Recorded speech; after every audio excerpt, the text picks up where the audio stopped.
Brother Ron, and welcome to We All Be News Radio and TV, the news-free Dixie for the 21st century.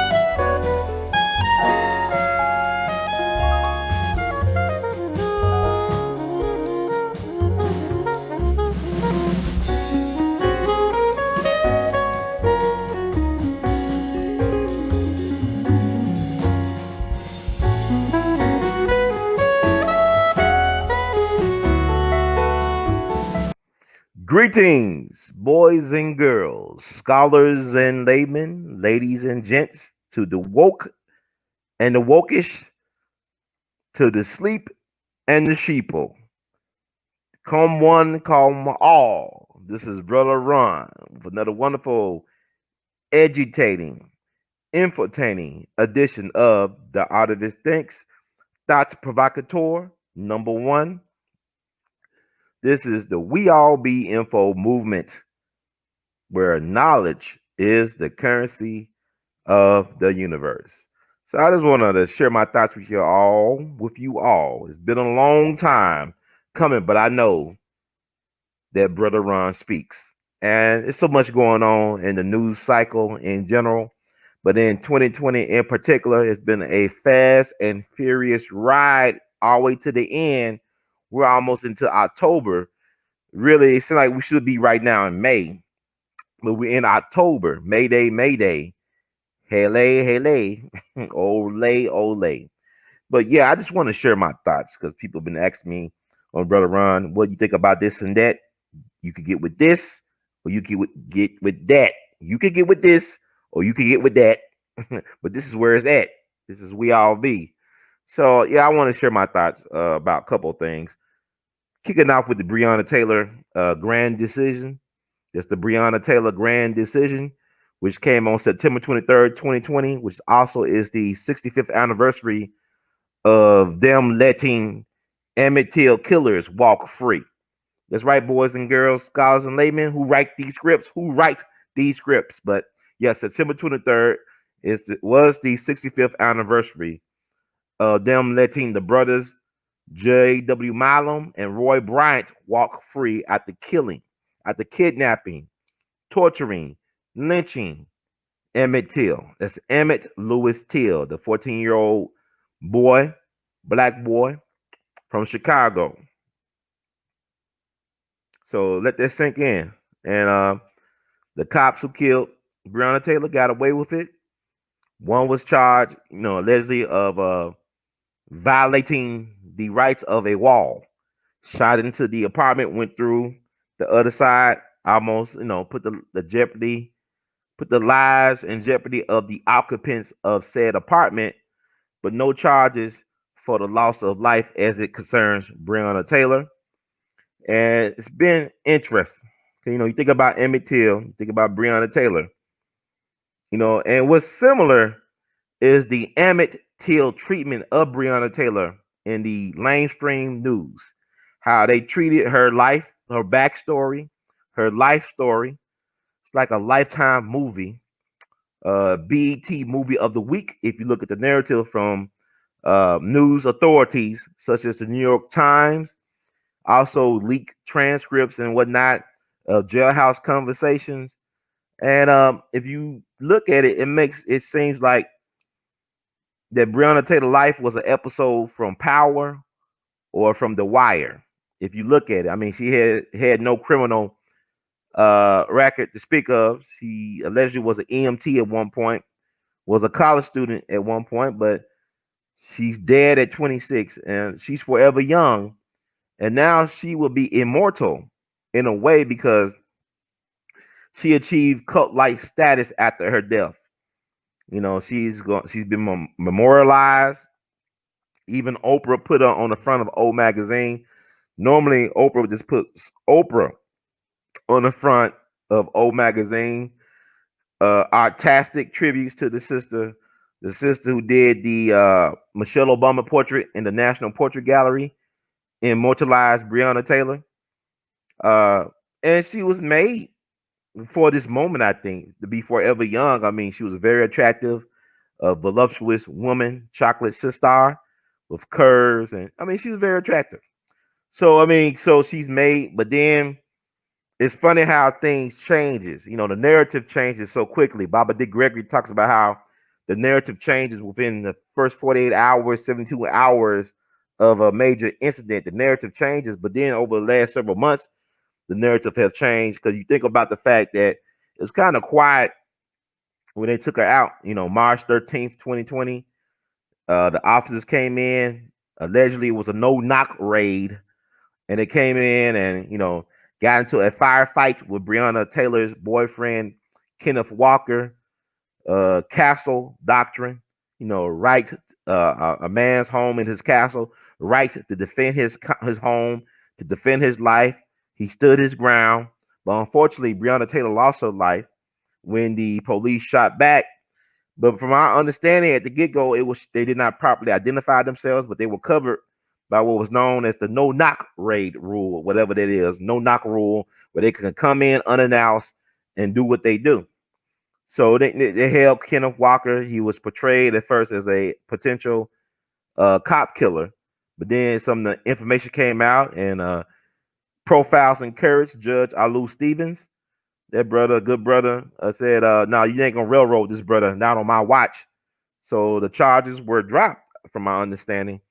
And so the more of the story came out courtesy of the black social media. I had heard from my cousin down in Kansas City, or up in Kansas City, and she told me first about the story. I posted on my Instagram and my other social media accounts.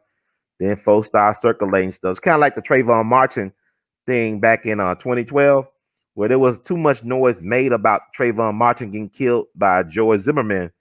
But what happened was the black social media at the time started circulating the story, started hearing from people around the country. People started posting about the story. He got killed the same day of the NBA All-Star game. Baba Dick Gregory talks about the discrepancies in the timeline as it relates to the killing or murder or lynching of our dear brother Trayvon Martin.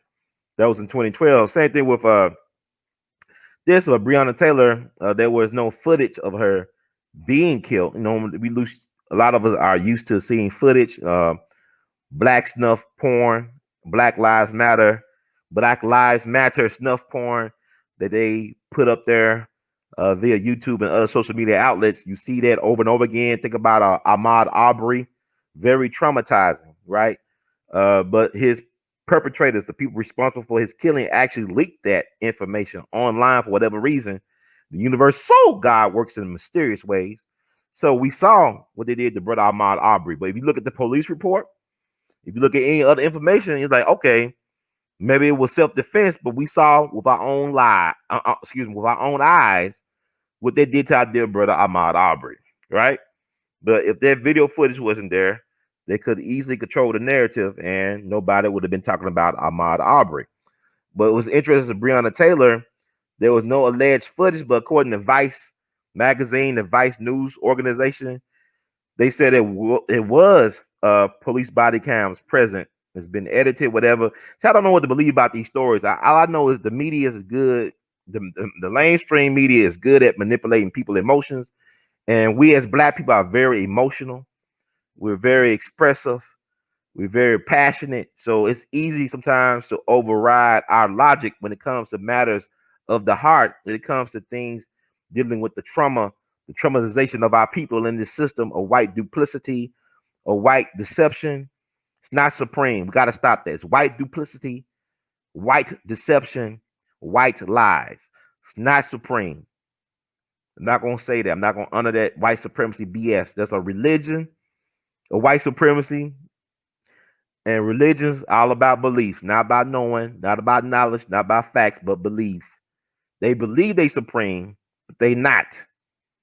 It's white duplicity and white deception, white lies. Okay, so Yeah, black media, social media, black Twitter. Black folks, we got a lot of power. See, they use our power against us. White power, as it relates to this system, is divide and conquer. Black power is unity and solidarity. See, white power is separate as the fingers on the hand, but black power comes together as one, as a fist. You see how it works, okay? So we gotta understand that, but they use our black power to divide and conquer us. You understand that? So with that said, the officers were not charged with anything related to Breonna Taylor. They were charged. One was charged with being a little bit excessive when it came to shooting up a wall, which could have injured or even killed some of her neighbors. You know, were they white neighbors? Maybe, I don't know. I'm not. The story is interesting. So with that said, poor Breonna Taylor is still dead, but the powers that be had 12 million reasons why they did not want to hold those cops responsible for the death, for the murder of Breonna Taylor, because her death is listed as a homicide. So she was killed, but it came in the line of duty. But listening to the state attorney general, Daniel Cameron, at the press conference, it's interesting. Now, this guy's a young guy.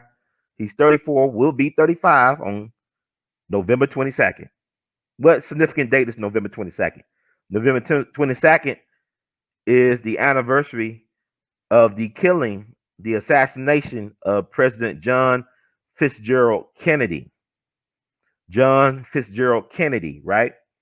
So this brother was born November 22nd, 1985. So he'll be 35. 5 plus 3 is 8. You think about Kobe. I agree with all that, but it's interesting. You look at these numbers because that's another story. But this guy is basically Mitch McConnell's boy. He's been groomed for a higher office. He might be a Supreme Court justice in the future. He's very young, but he's on that fast track towards, he's the first black attorney general in Kentucky's history. He's the second black person to hold statewide office in Kentucky's history.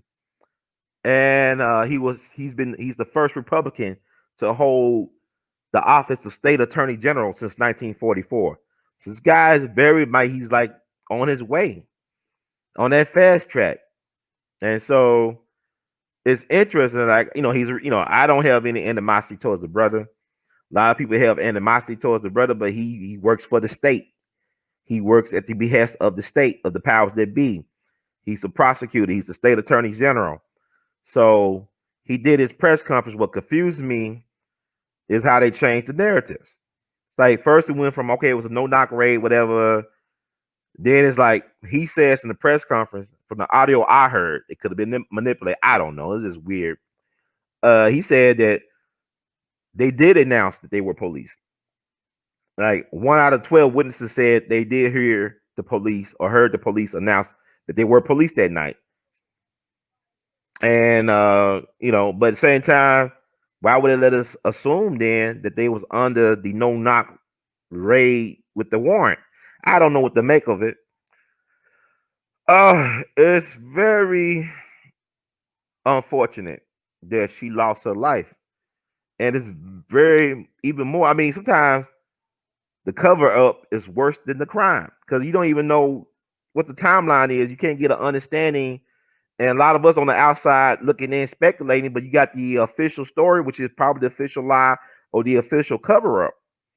But the thing about it is, Breonna Taylor, she's dead. Her boyfriend allegedly shot first, Castro doctrine. Officer got injured, right? Sergeant Mattingly got injured. A hit dog Carlos, he's the one that sent this long, weird email, discombobulated email about cops and about thugs, civilians being thugs because they protesting and endangering the cops' lives, Blue Lives Matter. He sent that long thing out to over 1,000 police officers, and he's the one that I guess came in first and took fire and got injured. And another one of the officers allegedly shot the fatal shot that killed Breonna Taylor. I don't understand what really happened that night. It kind of boggles my mind. If you protecting the sister, how come you still alive? She dead. You know what I'm saying? It's like, wow, maybe you should never put the gun out. And she might may be alive still. I don't know. And people were like, I had said something in social media basically that Breonna Taylor chose men. She let men in her life that let her down big time, right? And I said basically that your life is the sum of your choices. And it rubbed some people the wrong way. I don't really care because to me, it gives her the power of free will. I didn't say she was deserving what she got, but you got to look at who she chose to be around. Same thing. You look at the Tory Lanez, Meg Thee Stallion situation. I'm gonna talk to y'all like this because y'all love this pop culture mess, the bread and circuses. Tory, whatever happened, Tory Lanez and Meg Thee Stallion knows the truth, and they both got their own versions of what that truth is. But they made choices that night that put themselves in that situation where they collided for whatever reason, and things happened. Luckily, nobody died that night. But you got to look at the things that people do, the choices people make that put them in certain positions for cause and effect. And I'm not, throwing dirt on the name of Sister Breonna Taylor. She was 26 years old. It's sad, it's tragic what happened, but you look at the men in her life. Not necessarily talking about brother Kenneth Walker. I'm talking about the brother Jamarcus Russell, who is an alleged kingpin in Louisville when it comes to drugs. She was bailing him out. She had a relationship with this guy for several years. I mean, she rented a car in her name, and one of Jamarcus's associates, Fernandez Bowman, was found dead in said rental car, shot 8 times. This is back in December 2016. It was in her name, but allegedly an investigation think she was tied to it. And is a guy in jail who actually got convicted for murdering somebody else in 2004. They believe he was the one responsible for the killing of Fernandez Bowman, from my understanding what I read. But that was 4 years ago, right? Almost 4 years ago. So she been dealing with this guy, bailing him out of jail, allegedly holding his money according to the phone conversations that have been leaked and whatnot, the transcripts of said phone conversations. So it's like this thing, why do good girls like bad guys? She's not the only one, it's the culture, right? Why do good girls like bad guys? Because if she was with somebody who wasn't in that life, maybe she might still be alive. But she was caught in that web of intrigue, and the feds is watching. They've been watching her for a while because of her association with this guy. So her house was on the list, or her apartment or her living space was on the list because of her dealings with Jamarcus Russell. They got raided at night, according to the Washington Post. 4 places connected to Jamarcus Russell's alleged organization, signed some RICO Act stuff, were raided, but the only fatality was sustained at the living space of Sister Breonna Taylor. So I'm not blaming the victim. I'm just realizing for whatever reason, she had made some poor choices in men, and these men have let her down. Even brother Kenneth Walker, when he decided to defend himself, let her down because she's dead. It is what it is. It's not knocking brother Kenneth Walker. I'm glad that he's still around. But my thing is, I just get confused by the story that's being told as it relates to Breonna Taylor. You got all this information out here. It's a lot of people talking stuff on social media, don't know what they're talking about. Then you got the media misleading people, the mainstream media. Then you got folks, the so-called officials, they misleading people. So what is the truth? So let's go back to what Baba Dick Gregory says. Let's pray at noon and hope that the truth come out, and we'll be able to not only hope that the truth come out, but that we could discern what it is that we're looking at. And it's very unfortunate. And I'm not, like I said, this is not about, it's like when Emmett Till was killed, and people try to utilize the fact that his father was put to death by the army under suspect circumstances. They accused his father, Louis Till. The only way Emmett Till's body was identified was by the ring of his late father, Louis Till. This is how his mama was able to identify, because he was so mutilated, been in the river for a while. Then they beat him up so bad, they basically butchered his face. Well, he's unrecognizable, but she was able to identify Emmett by his ring of his father. People thought for a long time that the white duplicitous people try to put out that was not Emmett Till, that he actually ran away or escaped back to Chicago. That wasn't his actual body that was on the front cover disfigured on the front cover of Jet magazine. But when the FBI exhumed his body back, I believe in 2005, when they reopened the investigation, they confirmed through DNA analysis that was indeed Emmett Lewis Till. Now, you get the Dixiecrats like Senator James Eastland, who was a prominent mentor to Joe Biden. That's one of his favorite people. They leaked to the press when they try to charge the brothers J.W. Milam and Roy Bryant with kidnapping charges after they were let go for murder charges. They leaked to the press that Lewis Till was convicted of murdering and raping white women in Europe. So he was put to death by the U.S. Army. He's buried overseas. But the family for years tried in vain to get information about what really happened to Lewis Till. So Mammy Till, Emmett Till's mother, didn't learn about that until after her son was dead, what really happened to Lewis Till. And like I said, did he get a fair trial? Probably did not get a fair trial. You know what I'm saying? Think about what was going on in America at the time. Even the year before. Well, I think Lewis Till, the father, either got killed in 44 or 45. But look about George Steeney Jr. in South Carolina, how they put him to death at the age of 14 under suspect circumstances, under a suspect we call that confession. Then come to find out, the white folks said it was a white dude that killed them two girls, and he confessed to it on his deathbed just several years later. So it is what it is, but that's the American horror story for black folks in America. So with Breonna Taylor, it's unfortunate what happened to the sister. It's not about blaming her for her choices, but the fact that the men in her life let her down ultimately. Even Kenneth Walker, I mean, he survived that night, but I'm trying to figure out what really happened in that space. Because first they said she was sleeping in bed naked and got shot 8 times. Then they saying that she was in the hallway with Kenneth Walker as he shot at the police when they came in. Then they said it was no knock raid. Now they're saying that the police announced themselves. What is the truth? We ever get the truth or a version of the truth? And that's important to ask. And also, it's funny how we got selective outrage. Who decides to say this story is worthy of our outrage? Who decides to highlight certain sad stories or narratives? Really, black social media brought Breonna Taylor's story forward, right? Same thing with Trayvon Martin. But these stories are interesting to ponder. Like I said, all the interesting connections.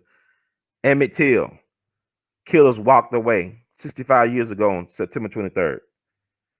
Breonna Taylor's killer basically walked away September 23rd, 2020. State Attorney General, born November 22nd. He actually born on the 22nd anniversary of the JFK assassination. And he was born November 22nd on the 22nd anniversary of JFK's assassination. So all these interesting connections, right? And also, like I said, Louisville is an interesting place. Louisville was going to be the assassination spot for Dr. King. They wanted to kill Dr. King in Louisville. They wanted to kill Dr. King in Louisville. Before they thought about Memphis, people thought that they're going to kill Dr. King in Los Angeles. He allegedly had a love child in Los Angeles, and Dr. King was going to get killed in Los Angeles, supposedly, but the powers that be decided we're going to kill Bobby Kennedy. That'd be too much for Los Angeles at the time to have Dr. King and Bobby Kennedy killed in L.A. Too much. So they decided to get him in Memphis, but it was a white Louisville police officer that went to the press and exposed the plot to kill Dr. King in Louisville. At the time, Dr. King's brother, A.D., people don't talk about A.D. that much, but A.D. was very committed to his brother, like Bobby Kennedy was committed to JFK. And he had a lot of love, and they killed A.D. the year later. They found him dead in a swimming pool, A.D. King. So he died young, but he had a church in Louisville. And this white police officer, alleged that some elements within law enforcement, within the police department, were plotting to kill Dr. King. You can look this up. Take a look. It's all online. But he exposed it. And then the cops came forward, or representatives of the law enforcement that were, allegedly accused of wanting to kill or assassinate Dr. King in Louisville. They came forward and said, "Oh man, we're just joking around. There was nothing to that. There's not this here. This is a joke. We're just cracking jokes and what I, they played it off. Blue lives matter, black lives don't. And they finally got Dr. King in Memphis, allegedly through the help of elements within law enforcement. Because you got to understand that Frank Holloman, who controlled the Memphis fire and police departments, was one of Jacob Hoover's top guys for a long time, top goons for a long, long time before he came back down south, originally from Mississippi, and took over the Memphis fire and the police department as the director. So, people claim that allegedly, according to Dr. William Pepper, the plots to kill King. Look that book up. It's a powerful book. He alleged that the sniper was a Memphis police officer that allegedly a short couple of years ago was still walking around in the Memphis area, still alive a couple of years ago. May still be alive now in 2020. The guy who actually shot, he allegedly was a Memphis police officer. So it didn't happen in Louisville, but it happened in Memphis. And it was interesting.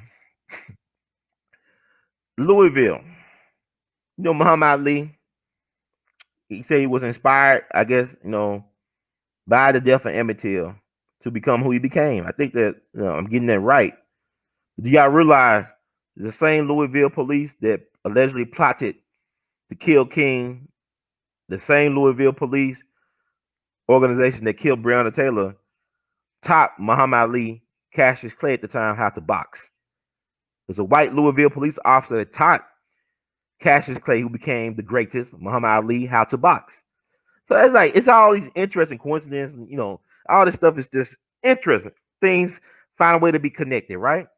So you got the same Louisville police organization that took the life of Breonna Taylor under questionable circumstances for a lot of us. But this same organization trained and helped give us Muhammad Ali. And speaking of Muhammad Ali and Cassius Clay, there is interesting. I talked about Daniel Cameron being the first, right, black state attorney general, but think about it's a sister that's been on my mind. The ancestors won't let me rest. The dead speak with me. Tell our stories, brother Ron. Tell our stories. Get justice for us, brother Ron. Like I live not too far away, literally across the street from where they killed Dr. King, and where they started the Memphis race massacre, where the police misconduct, police brutality started a massacre which led to the genocide of black men, women, and children, the burning down of black churches and schools and homes, the raping and pillaging of black people.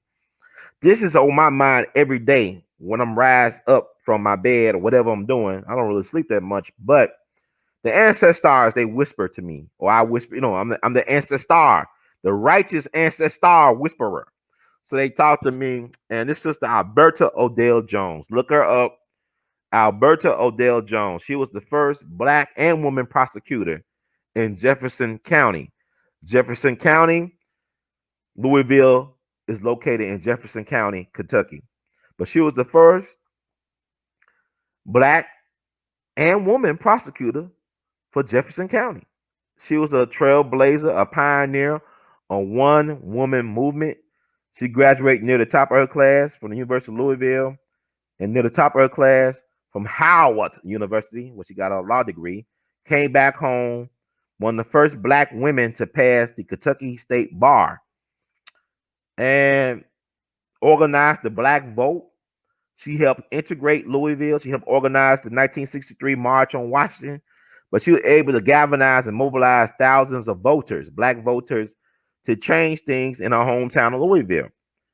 And she negotiated Cassius Clay's first professional boxing contract.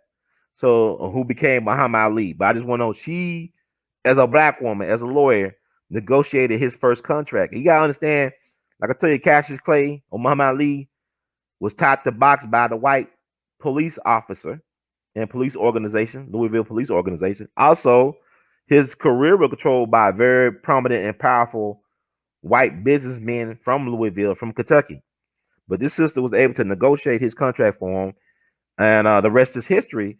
But on August 5th, 1965, a group of men killed her. They knocked her unconscious with a brick and threw her body into the Ohio River off a bridge. That was August 5th, 1965. What happened? Also, she was the first, I said, black and woman prosecutor. She was over the domestic violence section or division of the courts. So she was sending white men to jail for brutalizing and beating their women up and their children and families.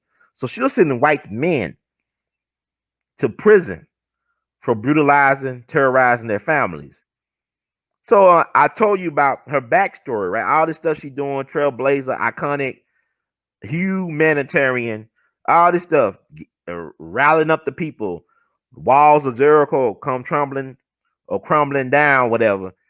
And she gets attacked. No, what happened was she was called from her home. She lived with her mom and sister. She was called by a friend, alleged friend, sister. I guess she represented Gladys Wiskoff.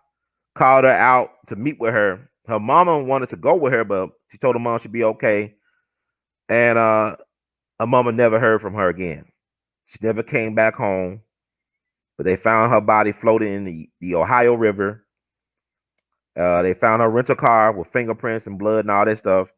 The police questioned a 17-year-old male in connection with the case because they found his fingerprints in the car, but they let him go.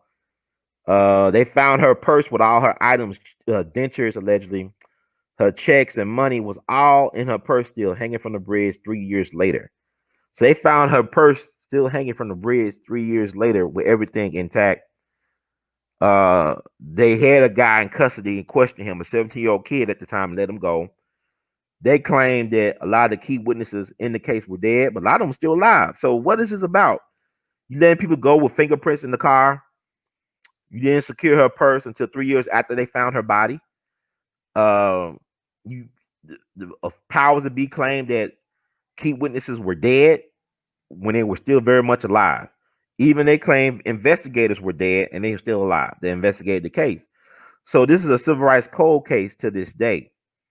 Okay, civil rights cold case to this day, and nobody out here in the so-called new black media is talking about Sister Alberta Odell Jones. This is a real iconic sister.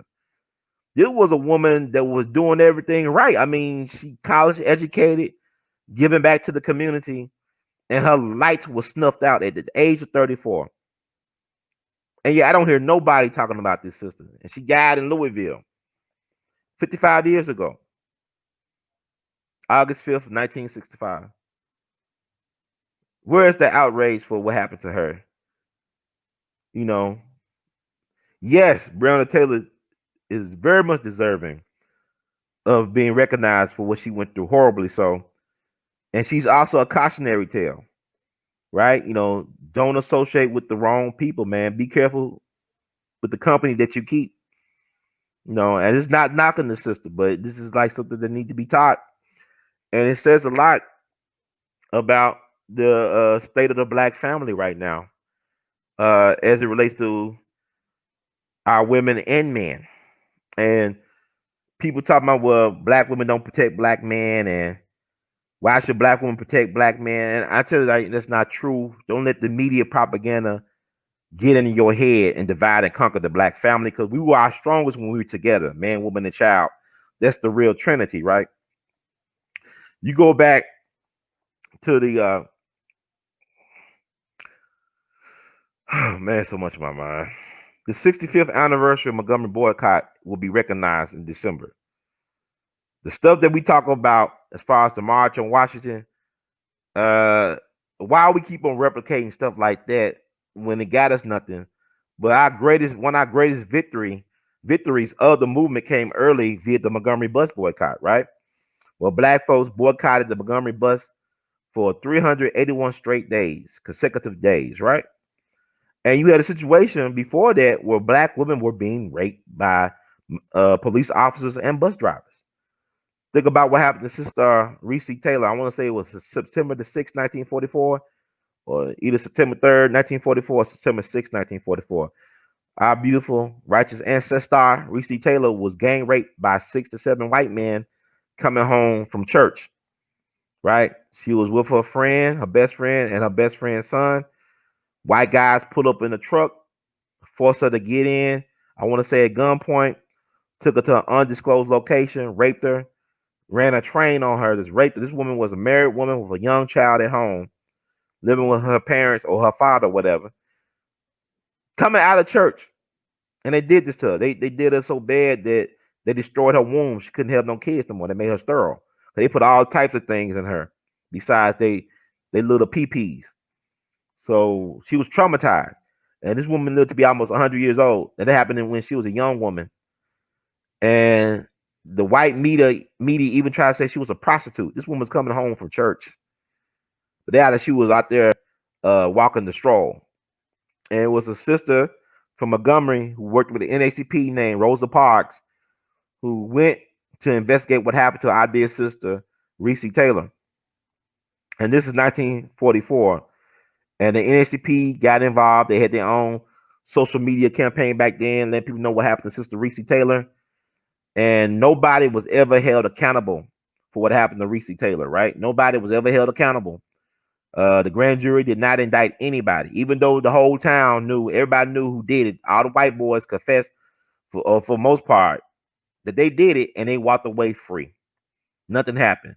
And that happened in September, kind of like the Emmett Till stuff, kind of like Breonna Taylor stuff. All this stuff happened. Do you remember that horrible time in September? It keep on happening, right? This is after Black August. So y'all look up the rape of Recy Taylor. It's a documentary came out. A white woman did it. It's interesting. She actually interviewed people, the families connected to the Recy Taylor rape. Some of the people who relatives did this to Recy Taylor. And she didn't interview Recy Taylor. I think Oprah met with Recy Taylor. I want to say the state of Alabama apologized to Recy Taylor. But think about, she lived with that all those years. She lived be almost 100 years old. She died with it 2 years ago, close to her 97, 98th birthday. Think about all that trauma. Then her daughter, she lost several years later in a tragic auto accident. But I want y'all to think about that. And my thing is, think about Alberta Odell Jones. So many of our people say her name too. Think about Sandra Bland for 5 years ago. Think about so many sisters that got done dirty by the system. And you think about our collective responses. How I don't understand as black people, you keep on expecting justice from the devil. The devil cannot give you mercy. The devil is only qualified to give you more hell. Once again, the devil cannot give you any mercy. The devil is only qualified to give you or give us more hell. So you're in a system that don't even recognize your full humanity, asking to be treated as a human being. Your humanity is not recognized.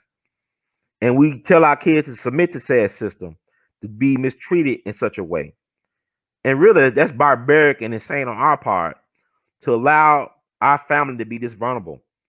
We are like Daniel in the lion's den, right? Jonah in the well. We're going to understand that we all we got, and that we got to hold ourselves accountable and take, our fate, our destiny in our own hands. And what I'm saying with Breonna Taylor, yes, she was a victim, but she had power.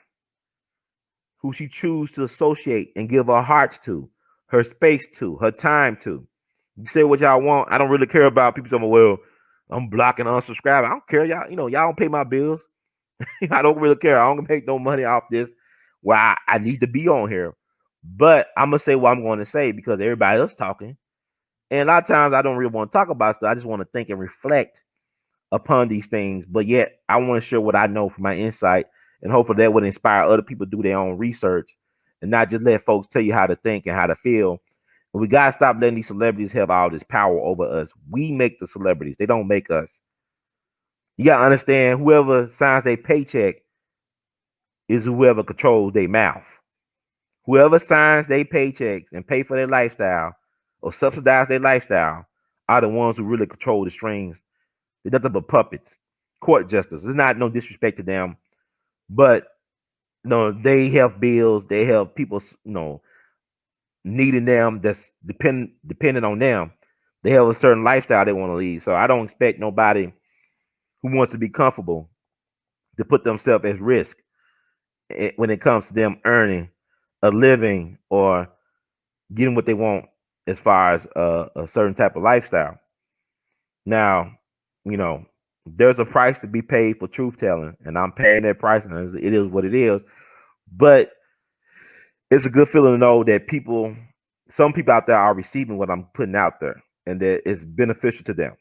So my thing is, I want to help you understand the power of your ability to think for yourself, to do your own research. Don't depend on talking heads, even me. I'm just a conduit for the universe, so God, to get the message out.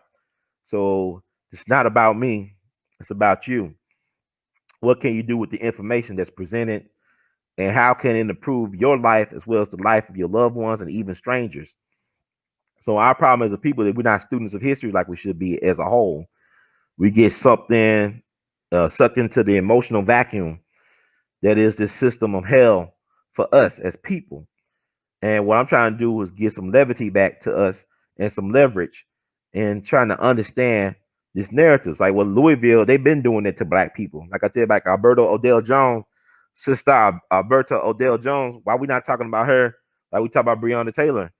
So we can understand, okay, we shouldn't even expect them to do Breonna Taylor right. Because look what they did to this amazing sister 55 years ago. And they could have solved this, let you know that it was an inside job. Look what she was doing, right? And I'm going to read this from the Washington Post from 3 years ago. It said, who killed Alberta Jones, Louisville's first black female prosecutor. You can find this online, right? Take a look. It's all online. Let's read a little bit.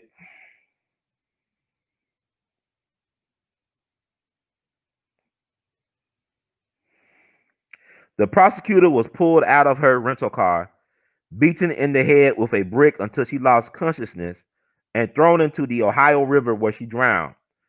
The brutal August 5th, 1965 murder of Alberta O. Jones, a civil rights activist and the first woman to become a prosecutor in Louisville, was never solved despite fingerprints obtained from her car and witnesses who saw men tossing a body from a bridge. It's like a rat. Hey, they did the same thing to Emmett Till. They tossed his body off a bridge. There's nothing but the Emmett Till thing. People say he was thrown into the Tallahatchie River.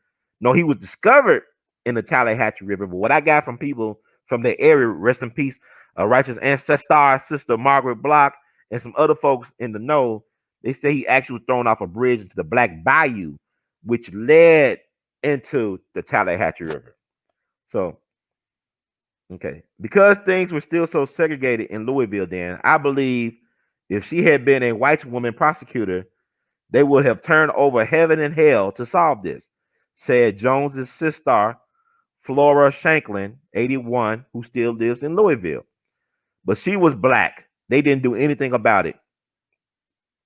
Shanklin doesn't want people to forget about Jones, a trailblazer who integrated the University of Louisville and worked as the first attorney for Muhammad Ali, who was then Cassius Clay, negotiating the contract for his first fight. On Monday, a hometown heroes banner honoring Jones was unfurled in downtown Louisville, where she joined Ali, actress Jennifer Lawrence, and television anchor Diane Sawyer, among others. Okay. I mean, talk about this white law professor who got intrigued about. Y'all can read the story from Washington Post. It came out 3 years ago. I'm gonna try to reach out to her sister and her family so they'd be interested in talking about it. Hopefully, her sister's still around. It's 3 years later. But I just want to read certain parts. Okay. Jones, who was born in Louisville, graduated third in her class from the University of Louisville and fourth in her class from Howard University School of Law. Jones returned to Kentucky, where she was one of the first black women to pass the state bar exam. In 1965, when Jones became the first female prosecutor in Louisville, she gave an interview to the Louisville Courier Journal. She was quoted saying that after she returned home from law school, people told her, "You've got 2 strikes against you. You're a woman and you're a Negro." Jones replied, "Yeah, but I got 1 strike left, And I've seen people get home runs when all they got left is one strike. As a prosecutor, Jones worked on domestic violence cases. She was putting white men in jail for beating their wives. Only months after Jones began working as a prosecutor, she was killed.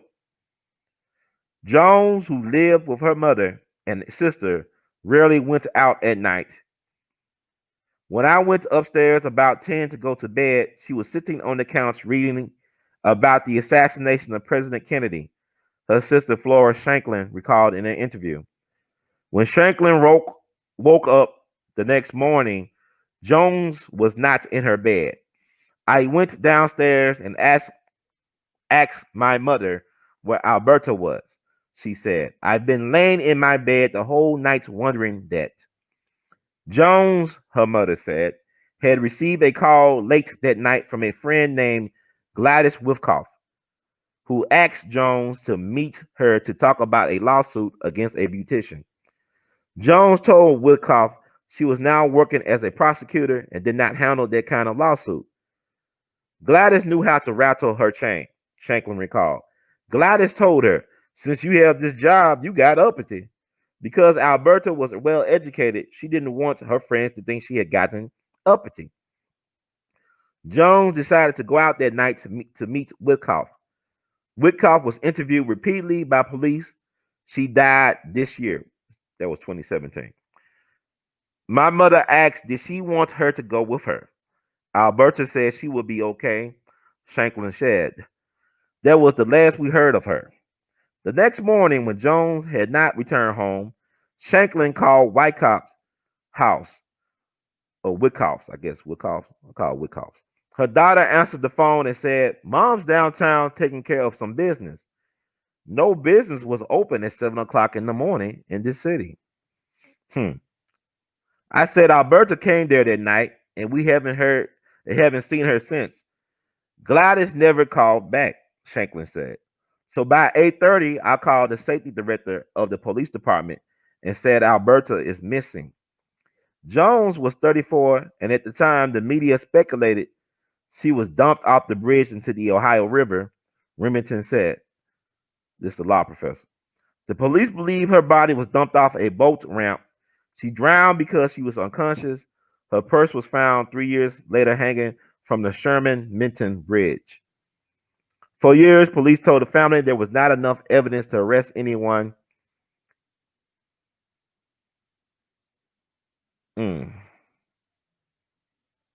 So yeah.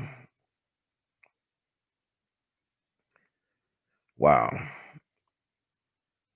In 2008, the FBI matched a fingerprint found inside Jones's rental car to a man who was 17 years old at the time of the murder. A detective interviewed the man, who submitted to a polygraph test. The polygraph examination revealed that deception was indicated when the man was questioned regarding the circumstances surrounding the murder of Alberta Jones, according to a police report. But the prosecutor decided 2 years later he would not pursue the case, citing loss of evidence and the deaths of investigators and other key witnesses. Uh,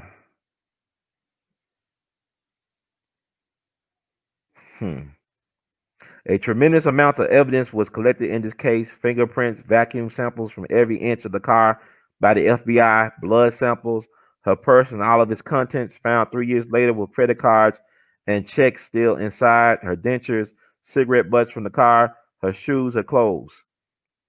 The evidence is now missing, misplaced, lost, thrown away, destroyed. Where did it go? Man, yeah, it's sad, but you talking about Breonna Taylor. Look, this woman right here, amazing, very accomplished. They treated her like she's trash. You know, they didn't try. She was one of their own. You know, she was a prosecutor, right? They didn't care. Like I just said, to move heaven and hell to find her. But if she was white, they would have did it more likely.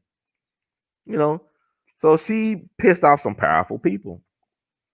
So, like as we talk about Breonna Taylor, let's think about sisters like Alberta Odell Jones. Let's think about our sister. Think about all the sisters and men and women, children been lost.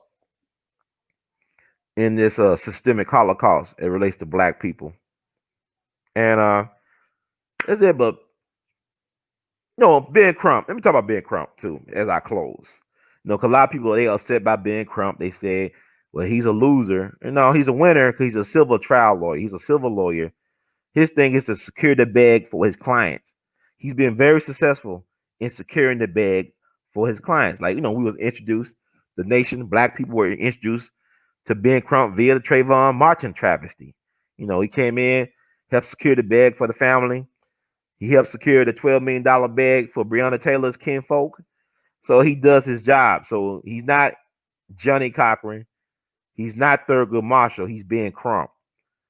His job is, say lose case. How you lose a case when he's not a defense attorney? He's not trying the cases in court. He's a civil attorney, right? So let's not confuse it. And he wins. He's very successful. He's great at what he does. It is what it is. So a lot of us get mad about the existence of Ben Crump and what he does, but we don't even, a lot of us don't even understand what he's exactly there for. He's not being looked at to be a Supreme Court justice like a Thurgood Marshall. Thurgood Marshall won 29 cases out of 32 presented before the Supreme Court. He was an amazing lawyer, but also he was an FBI informant. This is not speculation. This is not rumors. These are facts. He had a working relationship with J. Edgar Hoover, give him information about black leaders and organizations. And the trade-off, he became the first black Supreme Court justice. Just like Alex Haley did not write Roots. He plagiarized it from a white guy named Harold Corlander, his book called The African. He had to pay a major lawsuit out to the white guy. These are not speculation, rumors, or innuendo. These are facts. Dick Gregory told me about this, and I shared it with you all on our platform. You can find the court records easily. So Alex Haley did not write Roots, and allegedly his boss at Playboy, Murray Fisher, also wrote the autobiography of Malcolm X. Because the interview with Alex Haley, he died broke, but yet he wrote some of the best-selling books of all time, Malcolm X and Roots, and you died with financial issues. It's like if old girl who wrote Harry Potter died broke or destitute, and she's a billionaire, right? I don't know. Is she a billionaire? The lady who allegedly wrote Harry Potter. So I mean, like why is you wrote some of the best-selling books of all time and you got financial issues at the end? Well, y'all can take a look. It's all online, So they said, yeah, Ben Crump is like comparing him to Johnny Cochran or Thurgood Marshall, like comparing LeBron James to Michael Jordan, two different type of players. People say, well, Michael Jordan won 6 rings, but he played how many years? 15 years, but he lost more than he won. If you think about it, he lost more than he won. He only won 6 rings out of 15 years. Whereas LeBron, this year will be his 10th final appearance. People say, well, he only won 3. He's 3 for 6. Well, I mean, he's 3 for 10. Okay, he's 3. He won 3, and he lost 6, right? But the fact that's amazing in itself that he goes to the finals that many times, he put his team in a position to win. And when it all said and done, when they do his last dance, 20 years from now, whatever, they're going to say LeBron James is the greatest basketball player of all time. That's how this stuff works. When it all said and done, people going like, this is how they did with Michael Jordan. And you could make, everything's up for debate. But that media narrative is powerful. That's what I'm telling you with the Breonna Taylor case, how they decide to give us the narrative, what they leave in or leave out, and how they spin it is very powerful. So you got to understand what like Brother Malcolm X said, media is the most powerful entity on the planet because it controls and influences the minds of the masses. So we got to understand that. And I talk about Recy Taylor, right? Talk about the Montgomery bus boycott. What I wanted to mention that bus drivers and police officers were raping black women before the Montgomery bus boycott, but they all came to a halt because the black men said enough is enough. When they organized the bus boycott, they made sure to protect black womanhood. You had black men, veterans from World War II and the Korean War, making sure and they escort the sisters, make sure they was okay. So you had a decrease in rape by authority figures as it relates to black women during this period. So there's a falsehood narrative about black men not protecting black women. A lot of black men were lynched for protecting black women. Black men went to jail for protecting black women. You look at when them black soldiers in Houston back in 1917. That all started, when one of their own was trying to defend a black woman who was being disrespected, I believe, by police. And they did something to him, and his brothers came to arm and shot up Houston. And then a lot of them got lynched by the government. One of the largest murder trials in U.S. history. You looked all that up. I just told you about the Houston race incident, the Houston race riot massacre, whatever you call it, 1917. Black troops. Let's Google it up and see what comes up. So we got to be aware of all this stuff. This stuff is not long ago. Like I said, you have a president that was born in the 1700s. He got grandsons as of 2020, as I know of, still alive. John Tyler, he got grandsons still walking around.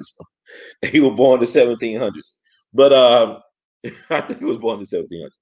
But I say all this to say, right, that Baba Dick Gregory, once again, tells us, pray for the truth to come out at noon and be able to pray for discernment, understanding what that truth is, because whatever that Breonna Taylor case is not what we think it is. It's something deeper than we realize. And it's sad that people still got faith in these authority figures, because the official story is the official lie and cover up. The official story is the official lie and cover up. And there's people who might have a problem with my point of view as like the Breonna Taylor and her choices. It is what it is. It's not like I'm lying on her.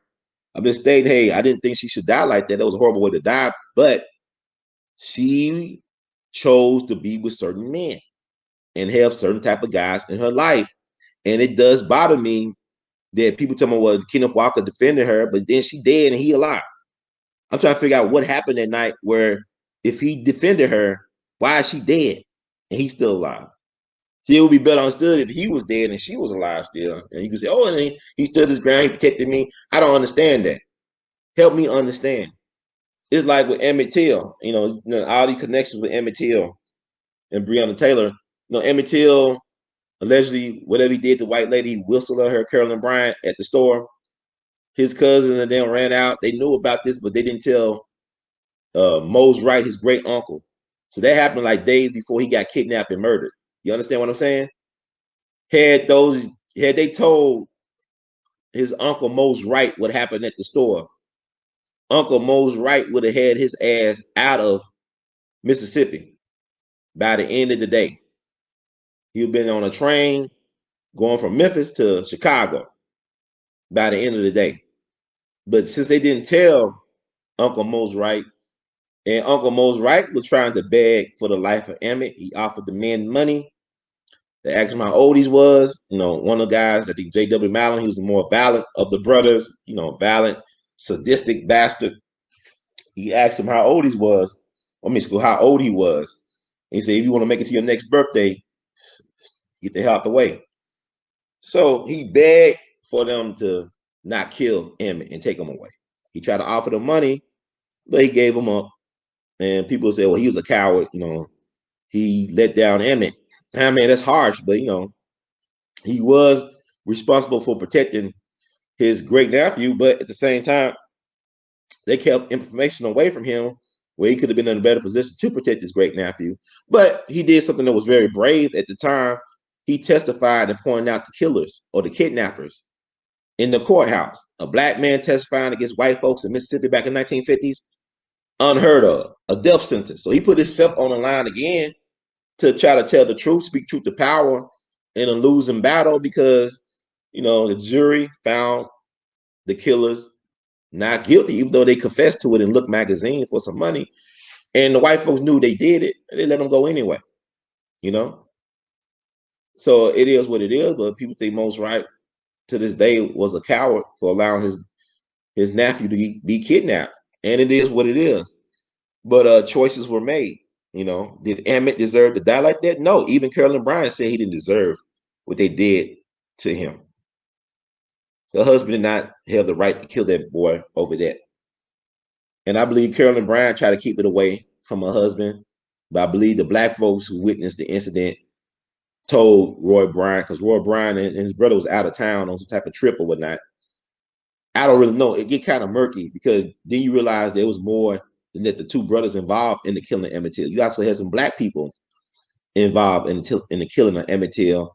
The brother who runs the Emmett Till Interpretive Center down there in Money, Mississippi, or near Money, Mississippi.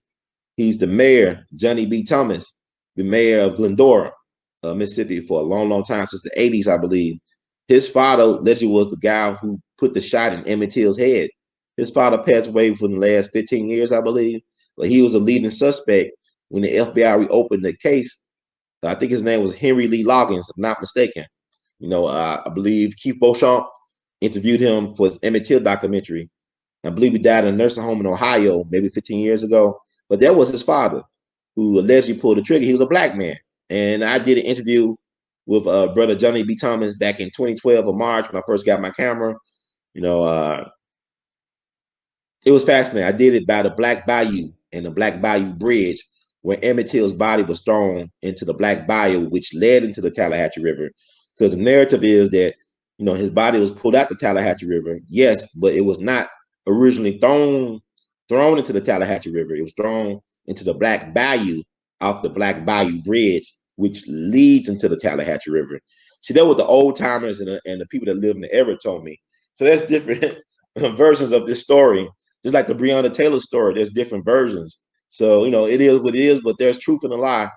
But it was a lot of people. Matter of fact, we knew that there were more than two people involved as early as 55 because Dr. T.I.M. Howard spent money to do a private investigation into what happened to Emmett Till. Dr. T.I.M. Howard was the medical doctor out of Mount Bayou, Mississippi. He was allegedly the wealthiest black man in Mississippi back in the 1950s. He built the first black swimming pool in the state of Mississippi.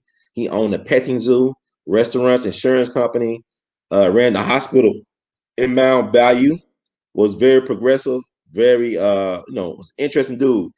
He used to go to Africa to do big game hunting, married a beautiful social life in California. Man, well educated, brilliant mind, a great orator. He actually organized the Regional Council of Negro Leadership meetings that took place annually in the Mount Bayou. You had about 10,000 to 15,000 black folks from around the Mississippi Delta would come out to talk about black business, voting, all types of stuff. And then they helped keynote speakers like Representative Adam Clayton Powell Jr., Representative Charles Diggs out of Michigan, who was at the trial of Emmett Till's killers with Emmett Till. Yeah, Thurgood Marshall even spoke at the event, and Thurgood, didn't really care for Dr. T.M. Howard. And I know Thurgood Marshall was an FBI informant. He was informing on people in the movement, and this is not speculation. These are facts, my man. Look it up. Take a look. It's all online. It is what it is.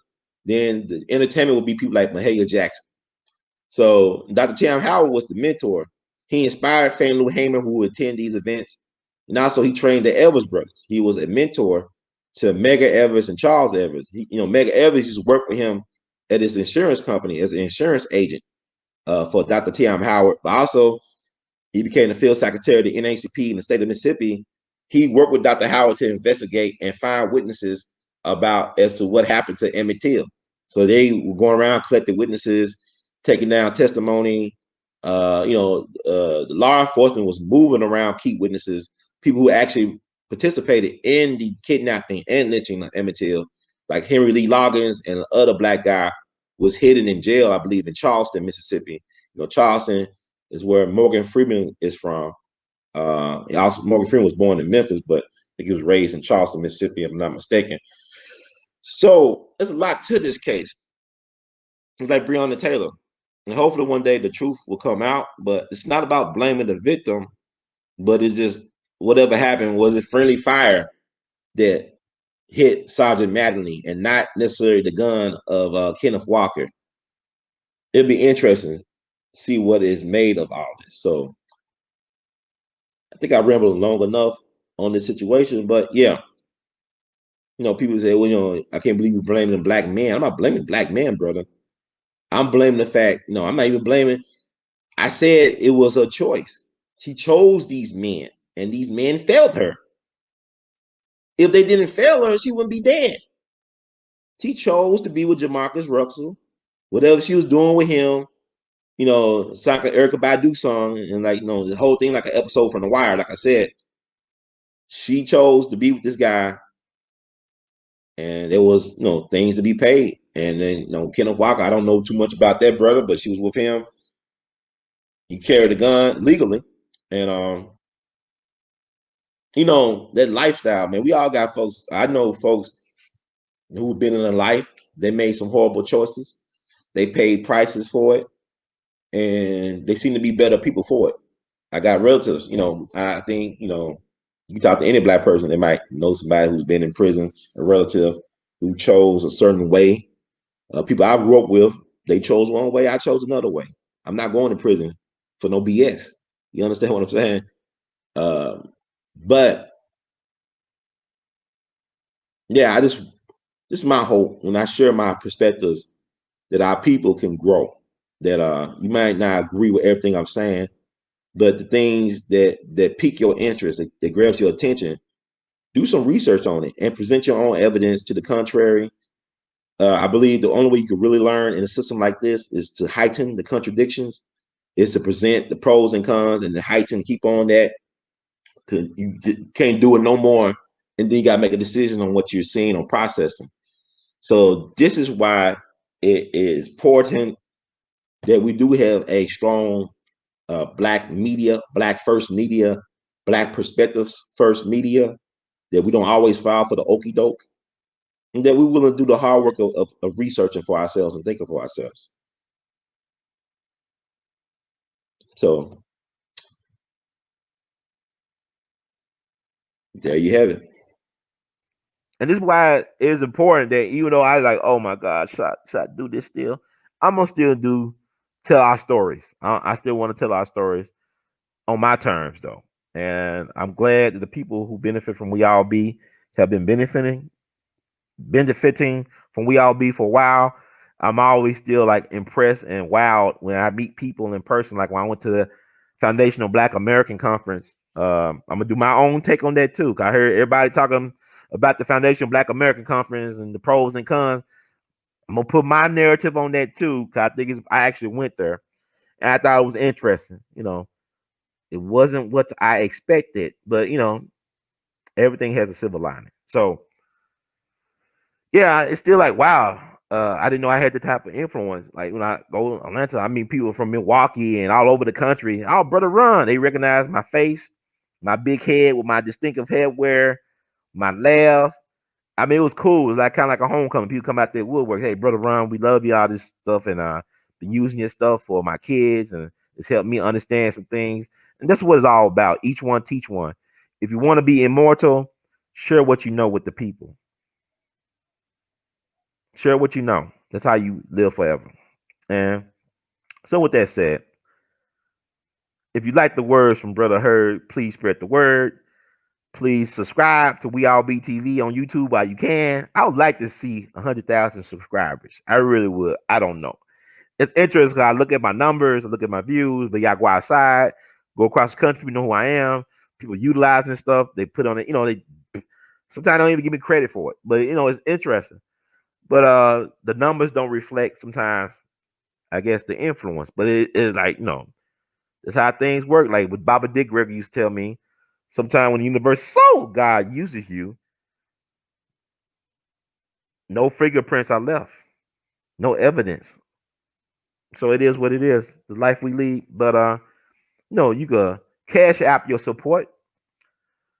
$ R2C2H2. That's $ R2C2H2. PayPal or Google Pay your support. Email R2C2H2 at gmail.com. Once again, that's R2C2H2 at gmail.com. Or you can do a Venmo. The Venmo, yeah, do a Venmo. Venmo at R2C2H2. That's Venmo at R2C2H2. Thank you all once again. In the words of late great Duke Ellington, we love you madly. Keep on pushing and producing. One love, black power, solidarity, and unity. See how it works? One love.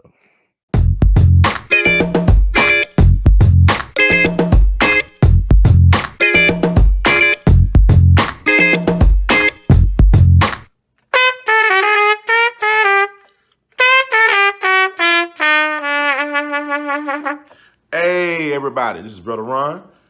I am asking you all to do me a big favor. Think about supporting the We All Be movement. Your donation is tax deductible. The We All Be Group Incorporated is a recognized 501c3. And I'm just asking you all because I want to keep on bringing y'all quality work through the way that I know how to do best. And I'm going to sing my praises and toot my horn. A lot of y'all were not hip to Dick Gregory until Brother Ron brought him on the We All Be platform, until that jingle review we did. Y'all seen another side of Judge Joe Brown, and Judge Joe Brown's message has been amplified. But it was We All Be that brought Judge Joe Brown to y'all back in 2014. And so many others. And we covered so many things. So help us out so we can help you all. Peace.